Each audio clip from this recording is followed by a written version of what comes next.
Yazmışam ki 5-6 cür xurma düzüb iftara, armud, heyva, alma düzüb iftara, aş pişirib dolma düzüb iftara, mal kimi göğüşüyüb yatmaq doruşduq, nəfsini Allaha satmaq doruşduq. Gərək anlayasan kasıb ürəyini, bala batırırsan imsak çörəyini, səhər, gün orta, axşam yeməyini kasıblara dağıtmaq oruçduq. Nəfsini Allaha satmaq oruçduq. Qeybət qıyırma, qoy qızışmasın çənən. Tutduğun oruca and içir dünən.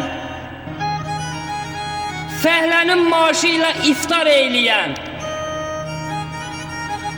oruç tutub arıqlamaq istəyən, sənin üçün diyeta saxlamaqdır oruçduq. Nəfsini Allaha satmaq oruçduq. Qudasıyla heyvan alıb kəsənlər, o heyvanı kabab çəkib yeyənlər, iftar vaxtı kafedə şot verənlər hardan bilsin ucalmaqdır oruçduq. Nəfsini Allaha satmaq oruçduq.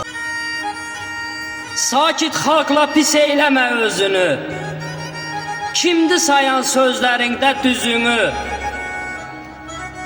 Həm ağzını, həm nəfsini, gözünü Allah üçün bağlamaqdır oruçduq. Nəfsini Allaha satmaq oruçduq. Allah həqiqi oruç tutanların orucunu qəbul eləsin dostlar.